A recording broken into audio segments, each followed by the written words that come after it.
G'day, welcome to the channel. I'm V-Dubbed, and how you doing? Today's video, we're going to take the motor back down to PEBCO and just see how they're doing and how close we are to getting the vehicle registered.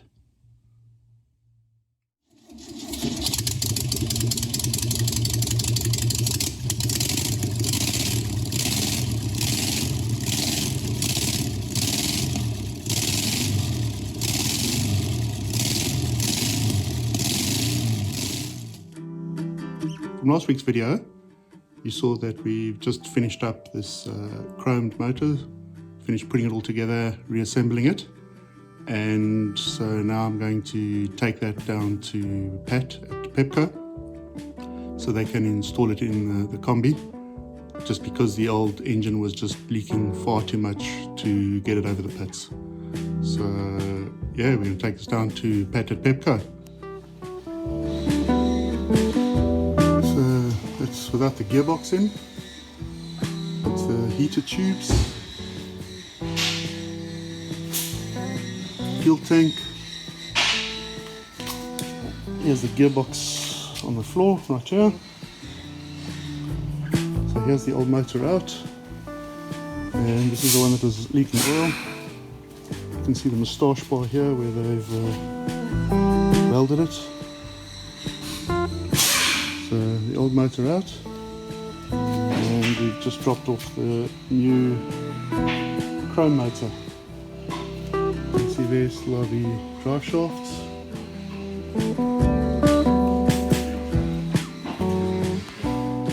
So there we are, it's getting done. Just back from PEBCO, and they've done quite a bit of work. They've put the new, or used second-hand new windscreen in. They've taken the gearbox out, they've cleaned it up, they've put new seals in the gearbox because that was also leaking oil.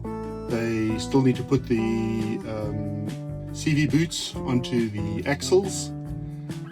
The front brakes, they've taken apart and rebuilt the front brakes. That 71 bus has got disc brakes, so they rebuilt the calipers. New wheel bearings have gone in the front as well.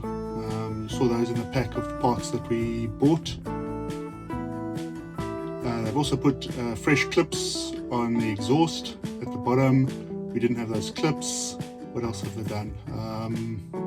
They've replaced the clutch and the pressure plate, but now they'll have to take that off the old leaking motor and put it on the motor I've just delivered to them. The doors were also just loosely bolted on to the car, just so that the car could get shipped, and they've put the right bolts into the doors and aligned the doors so all the doors work. They fixed up that moustache bar. Here you can see the rubber mount was completely collapsed and torn off. This is on the side of the moustache bar where it connects to the main chassis of the vehicle, and so they had to replace that. That's just with the rubber removed. And as they looked further into it, they actually realized that the moustache bar was actually cracked, and so they had to grind that down, re-weld it, and here you can see that they've just cleaned the weld up and repaired the crack in the moustache bar.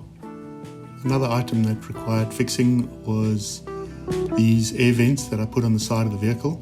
When I first converted the car, the engine used to overheat quite a lot. So when we took it down to the dam, I actually took off the engine cover and added these scoops so that the air would flow in these scoops and out the back where the old engine lid used to be. But unfortunately it won't pass roadworthy, because if you pass a pedestrian, these scoops would take a nice chunk of meat out of the person if they were close enough to the vehicle. So they had to go.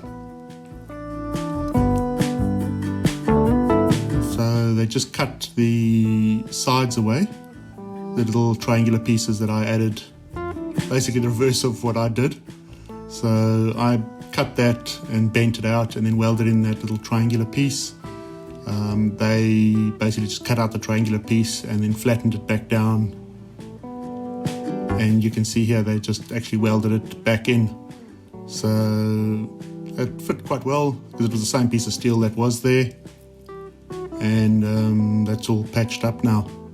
So after it's been finally welded and ground, and that's what it looks like.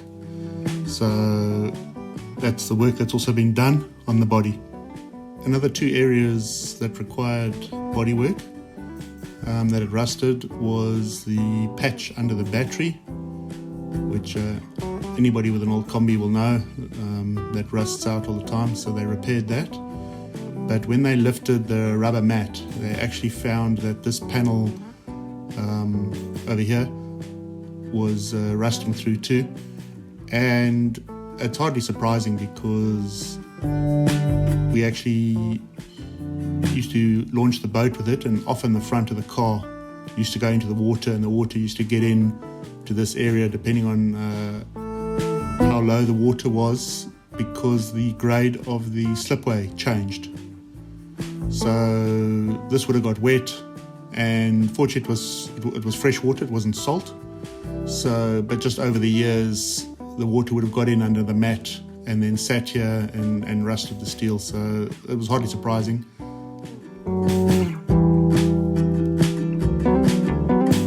There, that's now just, they've cut out the rusted piece, looking for fresh metal, and then just cleaned the edges, ready to weld a new piece in. Now they've cut and shaped the new piece, and it's ready to be installed.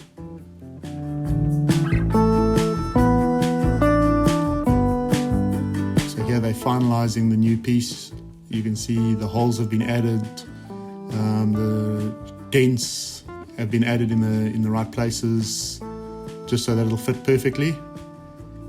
And over to the top left, you can see the old piece that was cut out, the rusted piece.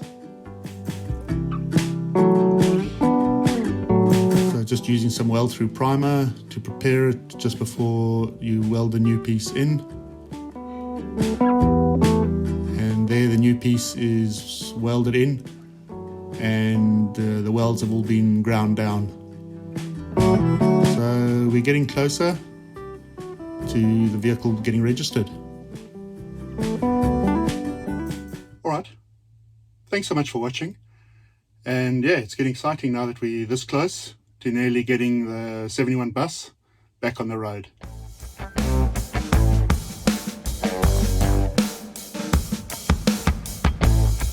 Thanks again for watching, and be sure to like, share, subscribe, and leave me any comments.